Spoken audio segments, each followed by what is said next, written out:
Bonjour à tous, aujourd'hui on se retrouve dans une vidéo dans laquelle on va parler de la prise de poids et de la perte de poids. On va essayer de la vulgariser pendant ces quelques minutes, tout simplement un concept qui devrait être appris à l'école, qui est tout simplement comment perdre du poids et comment gagner du poids. Il faut savoir que votre énergie dans votre corps est mesurée en joules, mais c'est plus communément appelé et qualifié avec des calories, donc on va utiliser des calories. Donc, même kilocalories. Donc, votre corps, pour fonctionner, a besoin de calories. Jusque-là, tout le monde me suit. Ces calories, vous pouvez les trouver dans les aliments et c'est tout. C'est-à-dire que même en buvant de l'eau, vous n'aurez pas de calories. Donc, une fois que vous avez des calories, plus vous en mangez, vous doutez bien, plus vous mangez, plus vous grossissez, effectivement. Mais finalement, ça doit respecter une certaine balance. Je vous explique. D'un côté, vous avez les dépenses, ce que vous allez dépenser dans votre journée. Et de l'autre côté, vous allez avoir les apports, ce que vous allez ingurgiter dans votre journée.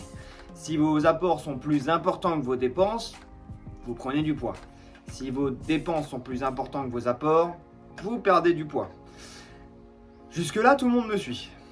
Mais finalement, c'est quoi une calorie? Donc je disais, une calorie, c'est une unité de mesure. Une unité de mesure qui permet à votre corps de fonctionner.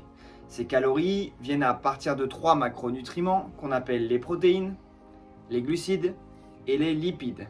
Chacune de ces 3 catégories de macronutriments donne une dose de calories. D'accord? 4 calories pour les 1 g de protéines, 4 calories pour 1 g de glucides et 9 calories pour 1 g de lipides.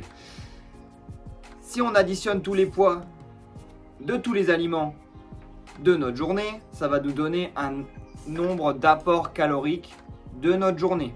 Un total calorique ingurgité dans notre journée. Ce total, s'il est inférieur à la dépense, à la dépense calorique de ma journée, je vais perdre du poids. Si il est supérieur à la dépense calorique de ma journée, je vais gagner du poids. À mettre en corrélation généralement avec une semaine, puisqu'on calcule généralement plus sur une semaine que sur un seul jour, puisqu'il y a des fluctuations qui fait que c'est pas en un jour qu'on peut voir si vraiment on a perdu du poids ou de l'eau, etc. Mais je vais pas rentrer dans les détails, j'essaie juste d'être en surface. Ok, à partir de ça, pour savoir combien je dépense par jour, c'est très simple.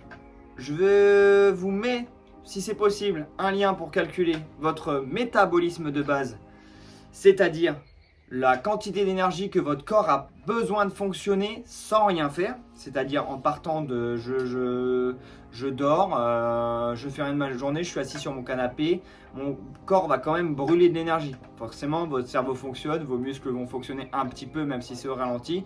Plus vous avez de la masse musculaire, plus vous allez dépenser des calories, etc. À partir de ce calcul, il faut aussi calculer donc ce nombre qu'on appelle métabolisme de base. On va essayer de calculer votre coefficient d'activité. En gros, est-ce que vous êtes une personne qui est sédentaire ou est-ce que vous êtes une personne qui bouge beaucoup? Et enfin, à partir de ça, vous allez avoir un chiffre qui est calculé sur votre âge, etc., votre sexe, votre façon de bouger, votre poids. Et du coup, donc vous allez avoir ce chiffre. Et ce chiffre permet de savoir combien vous avez de dépenses dans votre journée. Ok? On en revient au premier point. Si vous avez un apport qui est plus important que votre dépense, vous allez prendre du poids. Merci la voiture. Si vous avez un apport qui est plus important que votre dépense, vous allez prendre du poids. Si vous avez une dépense qui est plus importante que votre apport, vous allez perdre du poids. Jusque-là, finalement, c'est pas si compliqué. Maintenant, quand on prend du poids, on peut prendre de plusieurs manières. On peut prendre de l'eau, on peut prendre de la graisse et on peut prendre du muscle ou de la masse sèche. Donc on va parler de graisse comme de la masse grasse, d'accord, et de la masse sèche pour les muscles. Pour avoir l'un des deux, c'est très simple. Si vous mangez McDo tout le temps, vous n'allez pas faire de muscle. Mais alors, qu'est-ce qui se passe? Comment on peut faire pour créer du muscle? On va essayer de l'expliquer tout simplement. Pour créer du muscle et créer une hypertrophie musculaire, il n'y a pas besoin de faire du sport. Menteur. Effectivement, il faut absolument faire du sport, et pas n'importe quel sport. Pour avoir une hypertrophie musculaire, il faut créer de la tension dans ses muscles. Je vais expliquer. L'hypertrophie, on a à voir plusieurs facteurs, on va en citer deux grands, qu'on appelle la tension mécanique et le stress métabolique. Je vais essayer d'expliquer très rapidement ce que ça donne. La tension mécanique, ça va être la tension que je donne à mes muscles pour qu'ils viennent se casser, attendre avec un jour de récupération ou plusieurs, le muscle va se réadapter et enfin je vais pouvoir avoir un muscle qui grossit. Je prends un exemple, j'ai soulevé des poids avec mon biceps, donc le muscle du bras, je viens avoir une charge qui est relativement lourde, mon muscle est obligé de s'adapter, il recrée du muscle à partir des protéines que j'ai mangées. Si j'attends à rien faire, tout ce que je vais digérer, manger, digérer, va aller autre part que dans mes muscles. Puisqu'il faut à chaque fois qu'on établit une relation dans le corps humain, il faut partir à la base. À quoi ça sert? Est-ce que le corps en a besoin?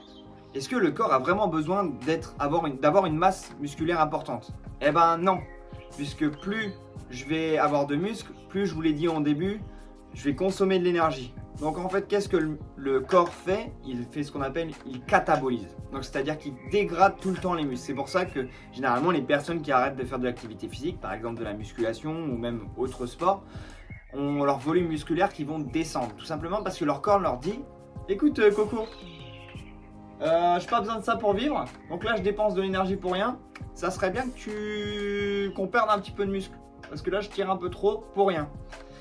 Et voilà, tout simplement. Donc pour créer ce qu'on appelle un anabolisme, il faut manger, pour avoir une quantité d'apport qui est plus importante que la dépense.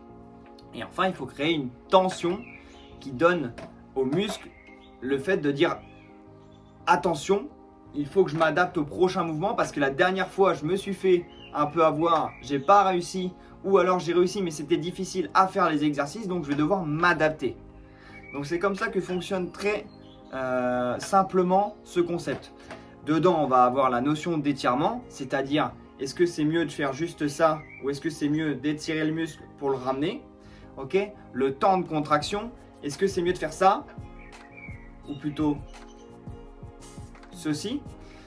Dans les deux cas, il faut que le muscle soit le plus étiré possible et il faut que le temps de contraction ou le temps de tension il soit le plus long possible. C'est pour ça que vous verrez généralement des gens qui disent ralenti sur la descente, donc sur la phase négative du mouvement. Mais n'allons pas trop loin dans ce sujet, l'important est juste de savoir et de dire si je veux grossir, il faut que je mange. Si je veux grossir et faire du muscle, il faut que je mange et que je fasse de l'activité physique, quelle qu'elle soit. Cependant, il faut que le stress qui va être donné à ces muscles soit important pour pouvoir avoir une hypertrophie tout simplement. Par exemple, si vous vous dites allez je vais faire du vélo et pour ça je vais faire grossir les muscles de mon biceps, les muscles des deltoïdes, bah, ça va pas avoir d'intérêt puisque généralement ça va plus être les cuisses qui vont prendre. Et en plus, comme le volume de travail en vélo, il va pas être assez, on va dire, haut en fatigue, pour essayer de le dire correctement, les cuisses vont pas forcément grossir. Quoique, généralement, les cyclistes ont souvent des grosses jambes, puisque de toute façon, ils n'utilisent que ça, donc ils vont travailler sur plusieurs modalités de travail. Mais pour quelqu'un qui va faire simplement une balade de temps en temps, ça ne va pas changer grand-chose. Dernier point, lorsqu'on perd du poids, on va perdre de la graisse, des muscles, de l'eau.